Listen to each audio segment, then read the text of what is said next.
Well, he came in with a bit of a red nose, looking somewhat Santa Claus-ish, or maybe Father Time, I'm not sure which, but from his offices over there at 275... Excuse me, I've got a bit of that cold that everybody else has. From his office at 275 Lawrence Avenue, Colin Flannigan sprinted across here. It's freezing cold out there this morning. It's got a little bit of a chill in the air. Got a bit of a nip in the air. Yeah, and I think you may have been laughing at my limp as well, too, because I had a very elegant swan dive as well this morning. Did you really? Oh, yes. Missed that. Missed that. So out in the parking lot or on the sidewalk where somebody didn't shovel the snow from the New Year's night break? Oh, well, there was definitely someone that didn't shovel their driveway. Right. That would have been myself. That would have been you? Taking my own garbage can down. There you go. There you go. Well, listen, did you have a good New Year? I had a fantastic New Year. It was my wife and I's first anniversary. Look at you. Yep. How special is that? January 1, it's been a fantastic year. So you got married on New Year's Day? Yes, we did. A year ago on Sunday. Yeah. So, to be honest with you, I'm terrible with dates, so Right. I wanted to choose a date that I could not forget. Aren't you the smartest puppy in the kennel? And you know what? The whole world's in a party mood. Oh, and You have no trouble finding a group of people somewhere, anywhere, that are already in a party mood. And if you happen to be celebrating your anniversary, they'll be more than happy to either join you or have you join them. And you always know you have the day off to be able to spend with the significant other as And well. you also have the next day off to nurse your hangover, whatever the case may be. That may be true as well. There you go. So listen, let's go to the whole concept and the whole idea that for whatever reason, and has anybody done a study? Has anybody figured out why? That there is an inordinate number of people who pass from this world on New Year's Eve, New Year's Day? I haven't seen any studies on it, but the way I look at it is this. From a legal perspective, it's the time of the year where we get a lot more inquiries about estates. Sometimes it's from a loved one passing away, whether it's weather-related, whether or not it was an illness that we're just holding on for one final Christmas. And sometimes it's family members getting around at the Christmas time or the holiday period and talking about it and saying, hey, little Billy, I've decided I want to name you as my executor. Okay. And sometimes we get contacted by the son, the daughter, the nephew who says, hey, I've been named as mom or dad's executor, auntie and uncle's executor. So love of family and the good joy and glad tidings of great joy to men of all kinds that are engendered by the Christmas tree and the Christmas spirit kind of spill over. It just seems like it's that time of the year where maybe people get together a lot more and they have these types of discussions, especially if they're getting a little bit later on in years or if there's an illness that's starting to set in, people start having these more fatalistic types of discussions. Right. And that's when this question starts to get raised a lot more. And sometimes it's because someone's actually passed away and they've been named in the will as executor. And the first question is, well, what do I do next? So are they totally unaware that they were being named as executor, or maybe somebody was asked some time ago and forgot all about it? I would say the majority of the time, people are aware that they're named as executor. It does occasionally happen that there's some level of confusion. They're not sure if they were, first executor, alternate, and sometimes people just aren't even aware at all. And that's probably more in the minority. Well, the advice I always give to my clients is when you're choosing your executor and you're choosing your power of attorney, your representative, have these discussions beforehand. Give people an idea where documents are, what, a general idea on what you foresee happening. It can come as a bit of a surprise. Occasionally we'll have, son or daughter come in and say, hey, I know you guys are mom and dad's lawyers. I'm sorry, but mom and dad passed away. Ooh. What do we do next? Right. And then, sometimes what we'll do, we'll obviously pull the corresponding documents and we'll go over with them and say, okay, well, Billy, you've actually been named as executor. I have? Occasionally that conversation does happen. I never knew. Yeah. And what do I do? Well, that's usually the first sort of question. Yeah. And, is that a response that comes with a little fear attached to it? A fear of the unknown, a fear of not knowing what the responsibilities are, or just don't want to be that involved? It's a mixed emotion. Right. At that point, we were talking about a loved one has just passed away, so we've got significant amounts of grief. We've got scare. Well, there's usually some fear involved because not knowing A, that you've even been named, or Right. B, what it entails. Because when people hear about an executor, they think legal. Yeah. And if it's not something you're familiar with or you know, it's going to be a little bit scary because you don't know what you have to do. And that's usually the first question is, where do I even start? What are my obligations? Yeah. Because people hear, well, executors, they do this, this, and this. But it's all nice when you think about it. Okay, that's But how much is it point going to C and cost D. me?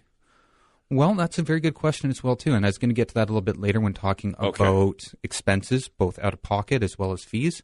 But Because generally, those are immediately the things that I'm concerned about because I'm living in an ever-tightening budget circumstance.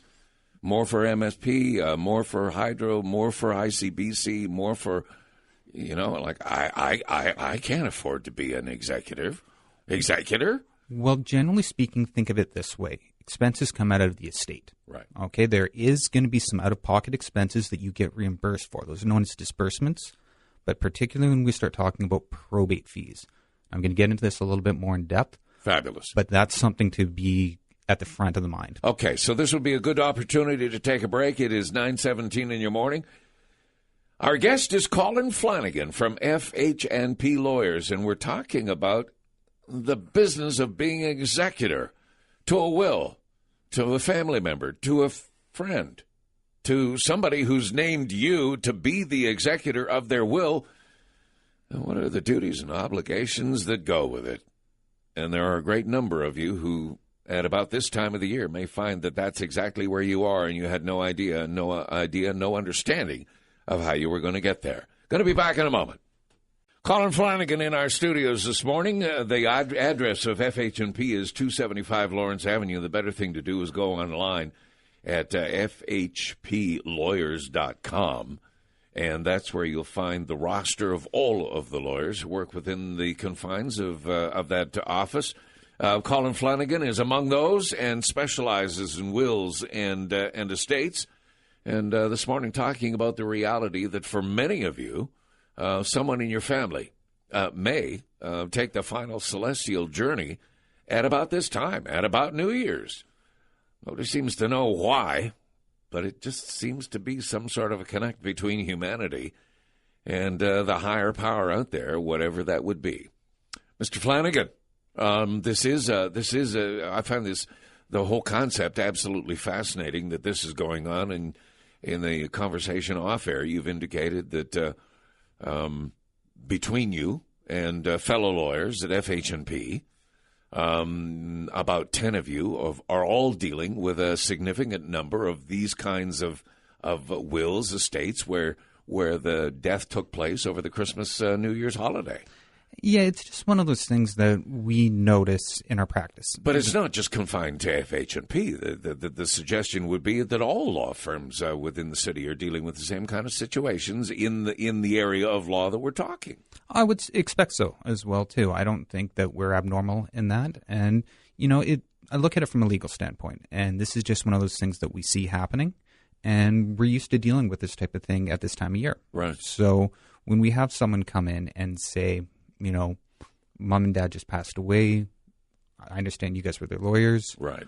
Where do we go from here? Exactly. What next? So I want to give an idea as far as what happens and even what the legal appointment of executor is. So, let me stay out of your way while you line some of that out. All right. I'm going to go into some quick fire aspects here. If I start getting ahead of myself, please feel free to jump in, Phil. Okay. Okay. So the appointment of executor is under a will. And that's where the authority comes from. So under the will, it's a legal position. Some people will hear the term executor and trustee. There's some legal description as far as when you go from executor to executor and trustee. Sometimes it just has to deal with calling in the assets, or particularly if you do have any testamentary trust in the will itself. Just think of it, you're going to be acting as both. That's the easiest way to approach it as. So the first thing I always tell people is this: there's no rush. That's the most important thing. Deal with the grief first. Deal with family members. That's the most important thing. The law... We don't have to probate the will within days of. You've got all the time you need.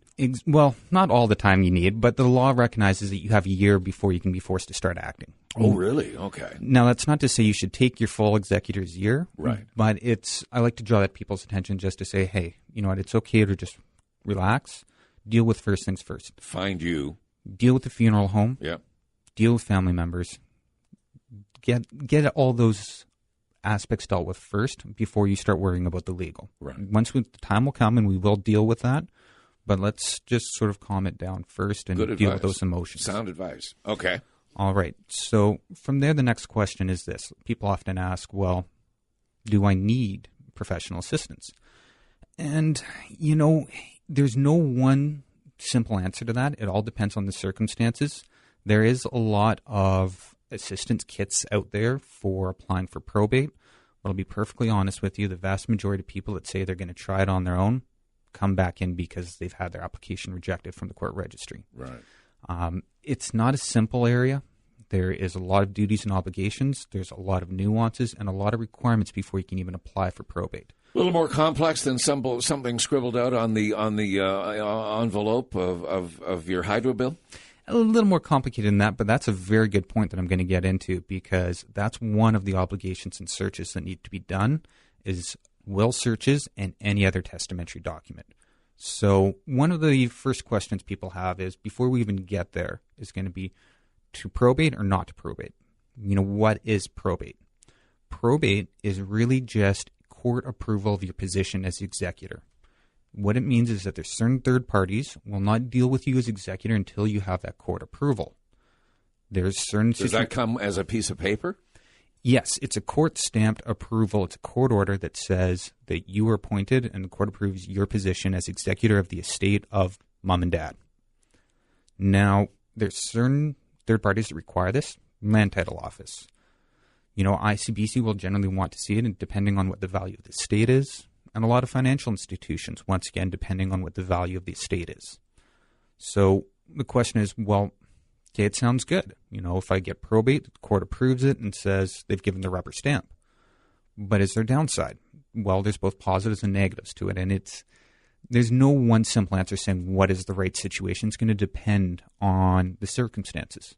So probate, the drawback that most people think of is probate fees. I mentioned this a little bit earlier. Yeah. When you're acting as executor, generally speaking, you're going to have to pay those probate fees out of pocket. Now, are they punitive? Pardon me? Are they punitive? Oh, yes. It's big? It depends on the value of the estate. It's a sliding scale, but it's roughly about 1.4% of the value of the assets that form part of the estate. Now, most financial institutions are very good, though, in letting you deal with the deceased money prior to obtaining probate if it's for So probate I'm not going to fees. have to take a bank loan to be able to perform my duties as the executor of the will.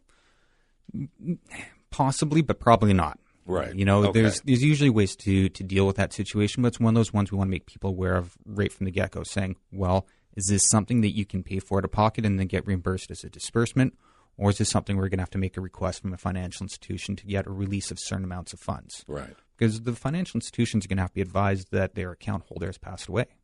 So generally speaking, they're going to want to freeze that account. You know, as far as getting access They're to not it. inclined to let the money go, are they? Well, it depends on whether or not probate's going to be necessary. And if it's going to be, is the estate less than $25,000 is one of the benchmarks people look at. But there's other considerations as well, too. Right. And this has to do with will's variation. The time frame for dealing with the limitation period for will's variation is based on the grant of probate. It's 180 days from the grant of probate. If you do not apply for probate, potentially that limitation period doesn't start to run, doesn't stop. So depending on the family dynamics, there might be a reason why even if it's a smaller estate, you still want to get probate. It's to deal with that issue and not have it hanging over the heads. Right. Complex. I said it's not necessarily that easy. There's a lot of little nuances there. And one of those is going to be searches. You made the comment about the scribbling on the hydro bill. Right. Now, when people start acting as executor or, you know, if they're going to be applying for probate, it's a requirement, is showing a will search. You know, it's, you know, most people think it fairly simple that, Okay, vital statistics. When you make your will, you file with vital statistics and say, I made a new will as of this date. Predates the earlier document. Exactly. And it'll show that it revoked all previous ones, and it's located here. Right. But it doesn't quite end there. With the changes to the Wills, Estates, and Succession Act, one of the benefits was the ability to probate quote-unquote holograph wills. These are those handwritten documents. There's also another flip side on that, though, in that handwritten documents can also alter your will.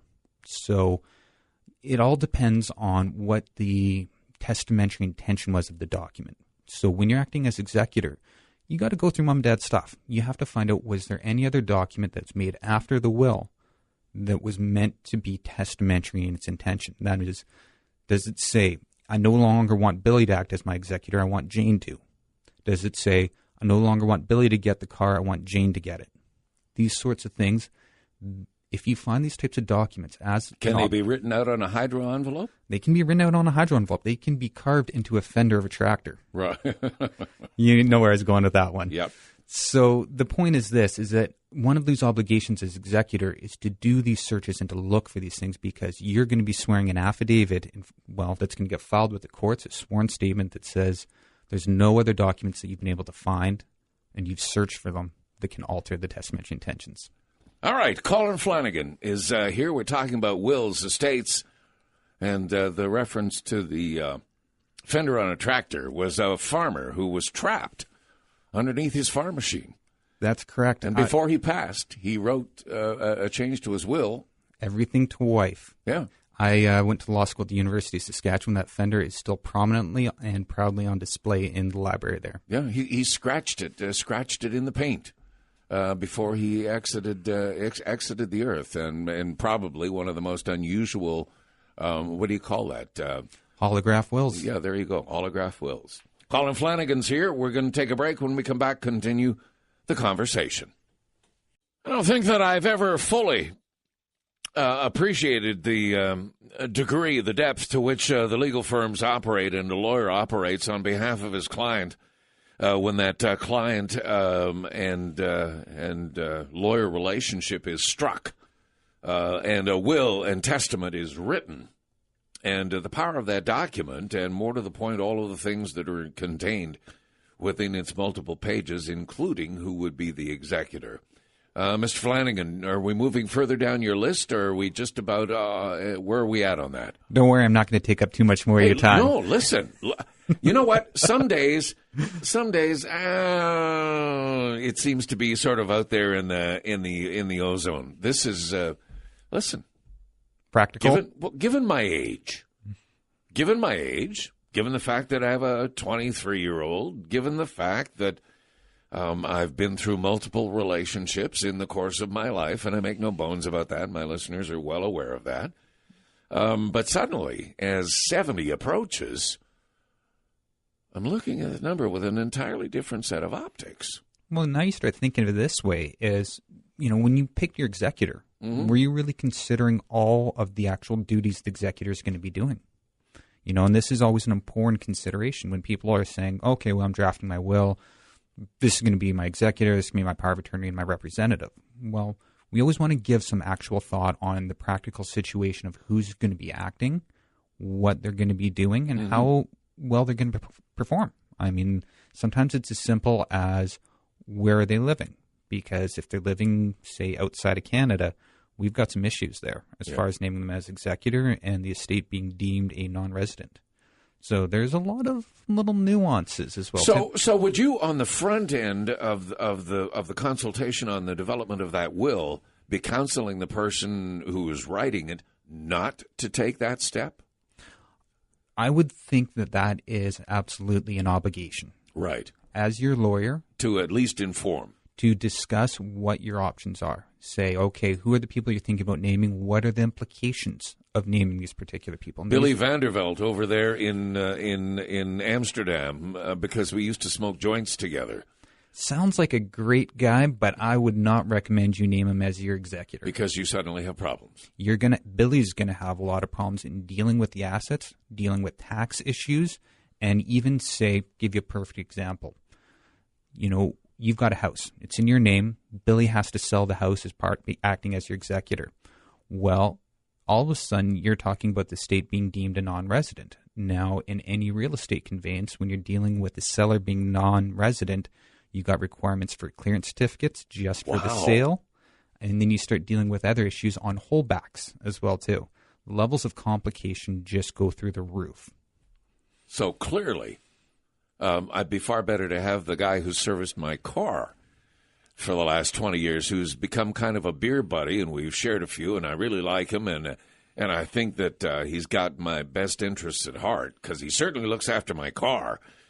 Well, let's talk about this as an example. I would ask you to name a couple of different people that you would consider, and we would go through each one and figure out why this person would be a good choice. Exactly. Weighing up those pros and cons and figure out who's best to name as first choice, who's best to name as alternate, maybe even a second alternate. Right. And it's all based on how close, proximity, awareness of your life. Exactly. Awareness of your lifestyle, an understanding of your relationship with your kids. I was going to say that's a key one right there, the relationship with the beneficiaries. Okay. Because the executor is a fiduciary for the beneficiaries. They have to act in their best interests. So that dynamic also has to be considered. A couple of X's. There you go. You might have some issues. Right. Yep. So I wouldn't mind just quickly wrapping up a couple things as far as when you're actually acting as executor before we drill down. Yeah, exactly. So we'll just kind of presume the situation is that it's appropriate to apply for probate. Right. So as an executor, you start saying, okay, well, we've done our searches for wills, done searches for any testamentary documents. We've done inquiries to the assets, done land title searches, personal property, dealt with the banks, figured out exactly what the accounts are, figured out whatever debts they are. Now it's time to actually think about doing the application for probate. We have to send out notices. The P1 notice is what it's known as, which is a notice to anyone that's either named as a beneficiary in the will or would otherwise be entitled under intestacy. Now, would those be people that are known to me, but necessarily may not be aware of my death, and somehow they have to be tracked down? Quite possibly, and that happens a lot because it's questions of who's all named in the will, right, and who would potentially be entitled under intestacy. And it all depends on different circumstances on who is potentially entitled. So these are all sorts of these questions that are, there's complicated legal nuances, and this is the reason why we like to have these full, in-depth conversations with people. We live complicated lives these days. You would like to think that things are getting simpler, but that's not always the case. No, I mean, I know of instances with, people with multiple partners, 2 children born here, 1 child born over there. Yep. Whose rights come first? The firstborn of the first relationship, or the single child born of the second relationship? Who supersedes who, and who enjoins in the legal battle? Because clearly, first wife with 2 kids is going to roll up her sleeves and fight tooth and nail. It's going to be interesting in the way that would actually play out because there's a lot of factors that would influence on which way that would turn. So no simple answer there either. And are the answers found in the writing of the document and the clarity that is contained within its wording? A lot of the guidance can be found there. A well-drafted will can make things so much easier to deal with afterwards. However, there's also other legal implications as well, too, particularly dealing with what's commonly known as will's variation. Right. There's other legal components that will influence on how that document will be viewed by the courts potentially. Now, there's ways to address these types of issues in the document, and there's other types of documents that can be used as well, too. Setting up different types of trusts as well. There's ways to properly plan for things.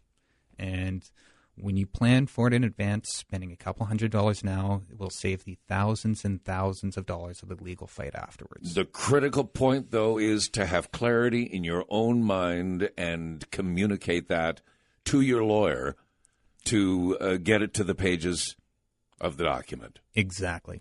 Yeah. All right. So just to get back on acting as an executor. So you've served your notices. You've applied for probate. A couple weeks later, 6-8 weeks later, you get notice back from the registry saying, hey, probate's been granted, everything looks good, you need to drop off a certified check. You drop that off, you get the probate document in your hands. What do you do now? And the first thing that we always like to look at is, okay, were there any creditors out there? Let's assume there wasn't. If there was creditors, we need to be just before we're generous. We started looking at, okay, was there any specific bequests? Does Billy get the car? Does Jean get a particular bank account? Start looking at it that way. What forms specific bequests? What forms part of the residue? Who gets what in the different situations? And then you can start thinking about distribution, assuming that you don't have too much in the way of assets to quote-unquote call in. The more complicated the types of assets, the more the executor is going to have to do some work.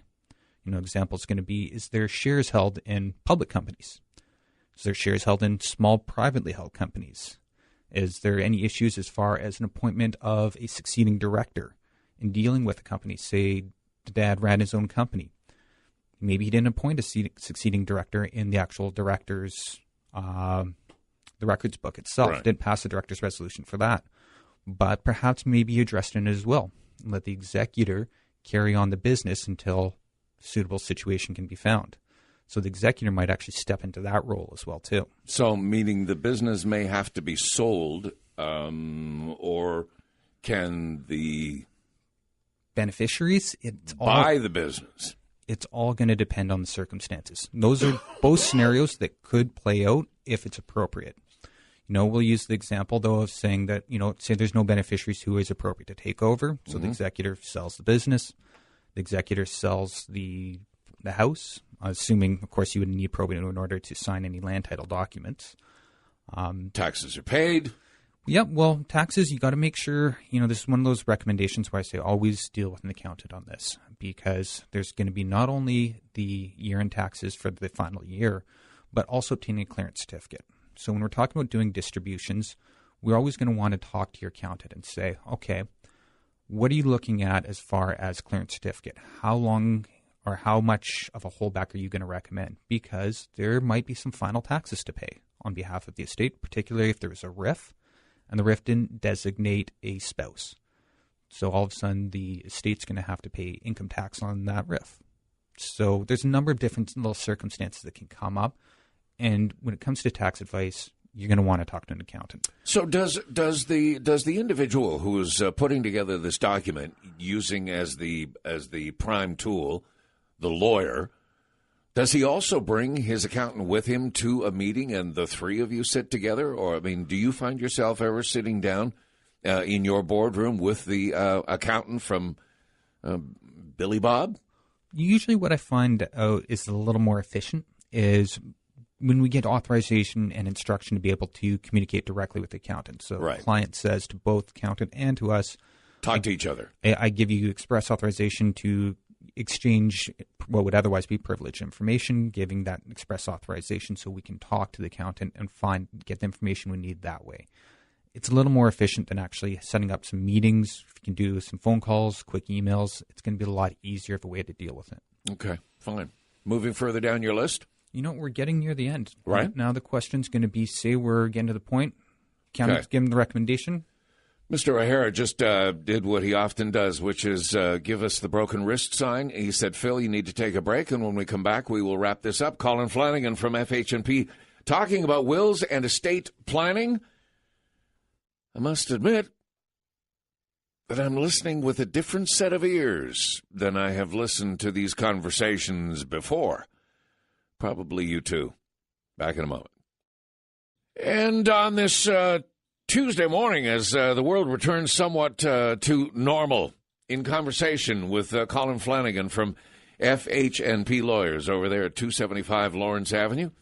And it is a pleasure to welcome him here. We're talking about wills, estate plannings, the ins and the outs. We've almost reached the end of the checklist. Sir, over to you. All right. So right before the commercial break, we were talking about, all right, paying the taxes, getting ready to distribute. Now comes the question on executors' fees and expenses. I mentioned earlier in the conversation, right when we first started, we'd get back to this, and about time finally wrapping it up. So what we're looking at is two different types of things. There's disbursements, which are the out-of-pocket expenses. These are, did you pay for the funeral expenses? Did you pay the legal fees? A lot of times these are things that will come directly out of the estate funds, but sometimes you have to incur expenses out of pocket, and sometimes they're necessary and they're properly incurred, and other times, they might not necessarily be so. And these are conversations that we always want to have with people and say, okay, well, what are your out-of-your-pocket expenses? Do they meet the qualification, the legal test for being properly discounted as a disbursement and reimbursed out of the estate? What fits in that category? I mean, is this a conversation with an ex-wife who received the notice that I've died and now wants to meet with the executor, so I agree to have lunch? It potentially could be, right. But that example might not qualify. It'll depend on the circumstances. They're more likely going to be reasonable and necessary for carrying out the role as executor. Okay. So we'll use the example of needing to sell the business. You mentioned earlier about, okay, what happens if, that closely held company, no beneficiaries can take it over? Did you end up having to hire a business consultant or someone to assist in the sale of the business? Right. Did you incur any expenses there? Those are types of things that are probably going to be more likely to be properly incurred. Now, no one expense can you say this is always good, this one is always outside. It's always going to depend on the circumstances. Varying shades of gray. Exactly. The way we always try to look at that and the way we set the goalposts is going to be, okay, what were the obligations and the duties of the executor? What was reasonable and necessarily incurred? And what are those expenses? And how well do people get along with the beneficiaries? Because ideally, we would like to have the executor's accounts approved by the beneficiaries and not need a formal passing of accounts in front of the courts. Right. If it does require more formal passing of accounts, we really want to have that conversation with people and say, okay, look, you might want to try and claim this, but this is how we want to have really things clearly spelled out so they're not being challenged. Exactly. You always want to be clear. So when we're looking at the fees for acting as executor, you're not just doing it out of the goodness of your heart. I mean, there's a lot involved. As you heard us talk and ramble on for the last 40-some minutes here, you're realizing there's a lot involved. If there's no fee stipulated in the will itself, sometimes people will say, I want this amount per hour, there's percentage to go to the executor. If there's no specification, then the Trustee Act takes into effect. The Trustee Act says up to 5%.